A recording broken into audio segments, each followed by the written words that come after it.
Hey, what's going on, guys? Today we're going to be installing an 85-inch Hisense U7H right here in the living room. We're going to be doing a series of videos over the next coming weeks on setting up a home theater in your living room setup, because I know a lot of you guys don't have a dedicated theater room like I do. So I reached out to some folks like Hisense. We've got a mount from Kanto. We're going to show you how to install it, set it up. We'll do some videos on calibration as well as configuring. And I just hopefully it'll be entertaining as well as educational for you. Of course, I got Derek. Derek is much better at measuring and making sure this thing's going to be level. So we're going to walk through that. Well, I'll just remind you that neither of us are professionals. No. So this will be representative of probably most of you folks out there.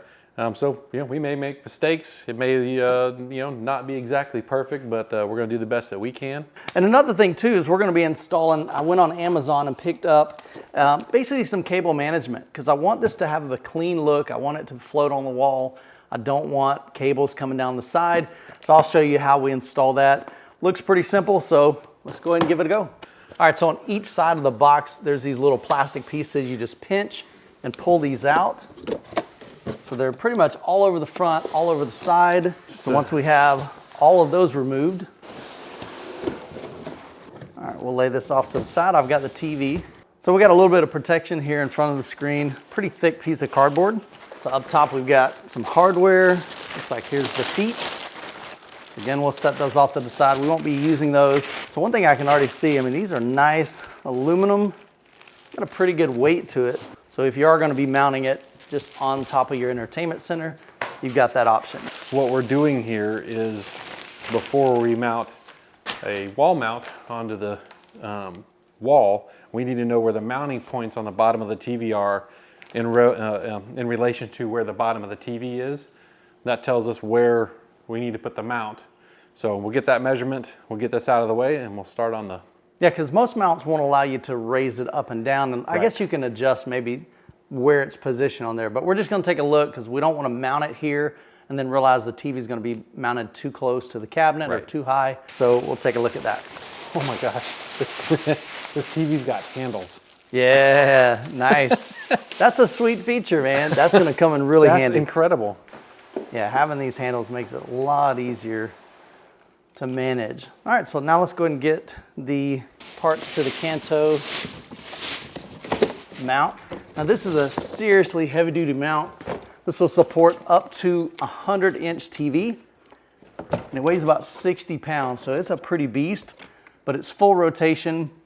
We'll go over all the features of this once we get it set up. All right, so one reason why we wanted to get the TV out and take a look at it is, as you can see, we've got the 4 mounting holes right here. This is at the bottom of the TV, probably because that's where all the electronics are and all the weight of the TV is. So if we would have mounted the mount on the wall and then put this up thinking it was going to be in the center, this TV would have been way too high. So we're going to go ahead and get these plates mounted on the back of this, or the rails, measure it, and then we'll figure out where that needs to be positioned on the wall. So now we got the Kanto bracket secured to the back of the TV. We're utilizing the Kanto instructional video on their website. I'll have it linked down in the description below.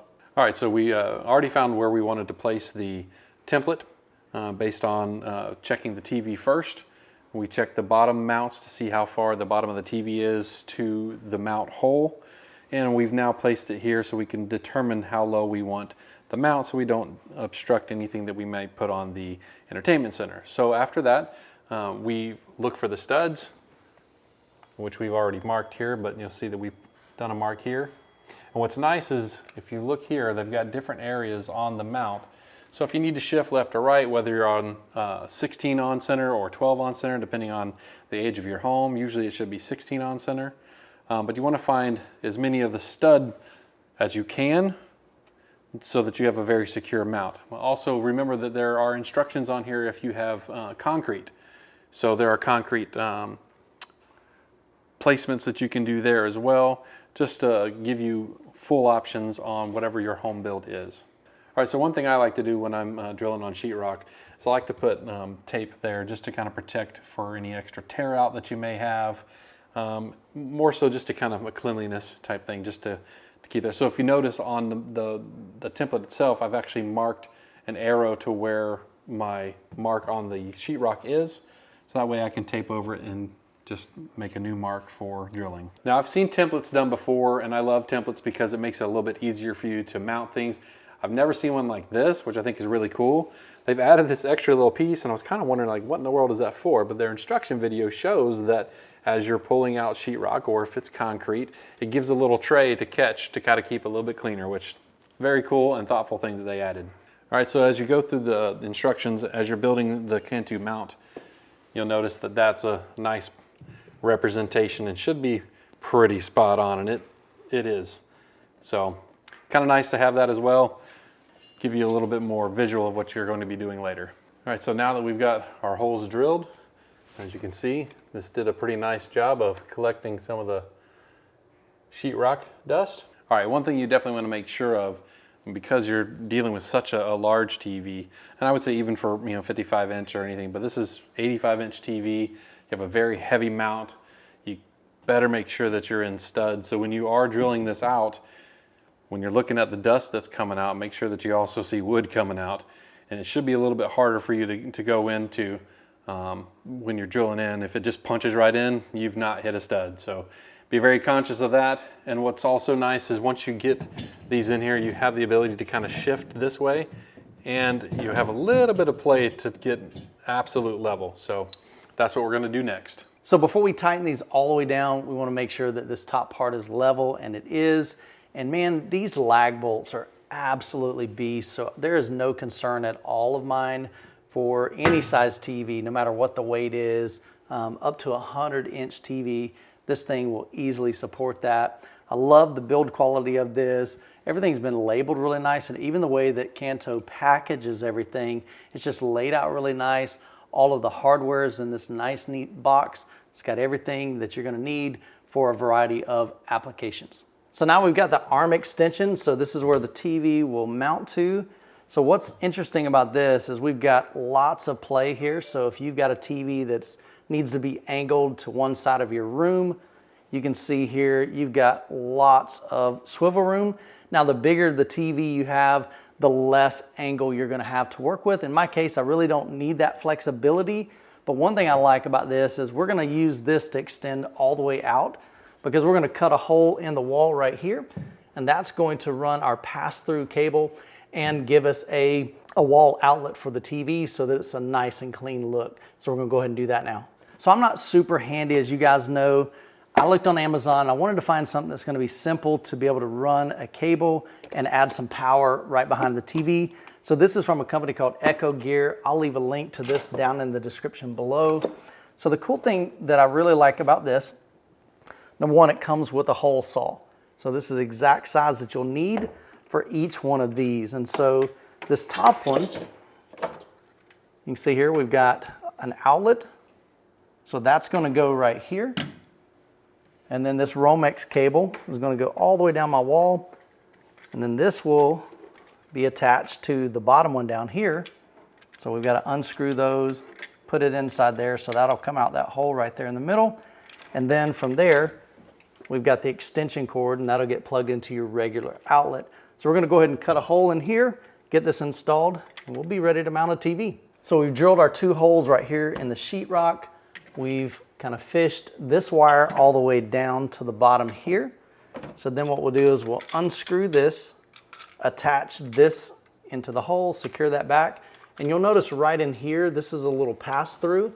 So that's where our HDMI cable is gonna go. So that'll just feed right down in between your 2 studs and come right out here. So we've got a nice clean look. So we've got this aligned with the hole. We're just gonna straighten it up a little bit. Slide it in. Pretty level. Tighten these down.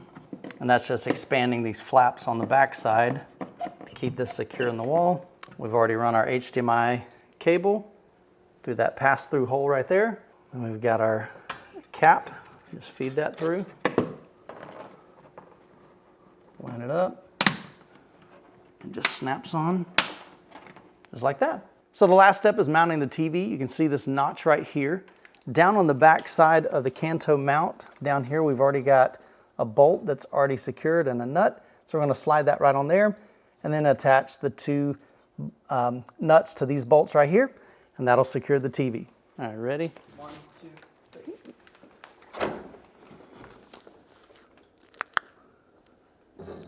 3. Just like that.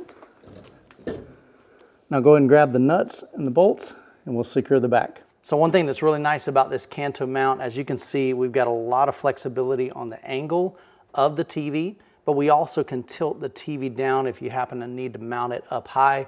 So the way you would do that is unlock this right here, this lever, you lift it up, that allows you to angle the TV forward, and then you can pull it back down to secure that in place.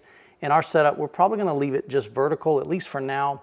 We may angle it down a little bit because Jessica did want the TV mounted up probably a little bit higher than what I would want. So hopefully it won't be too high and we won't need to angle that down. But if we do, we've got that option here. Another thing I want to show you is really cool. So with this mount, we've got some cable management right in here. So we'll take our HDMI cable, feed it right through there. Just like that. Probably need to get a little bit extra cable, and then we will connect this over here to the HDMI 1, put the TV back in place, and we'll fire it up in a future video. So we've got the 85-inch Hisense set up in the living room. I think it's gonna look great. We'll have future videos getting this set up and calibrated, as well as we'll be connecting various items in the living room setup to set up a small home theater out here in this space. So make sure you subscribe to the channel. I'll have links to all the products we talked about down in the description below. And as always, you guys be blessed, and we will catch you in the next video.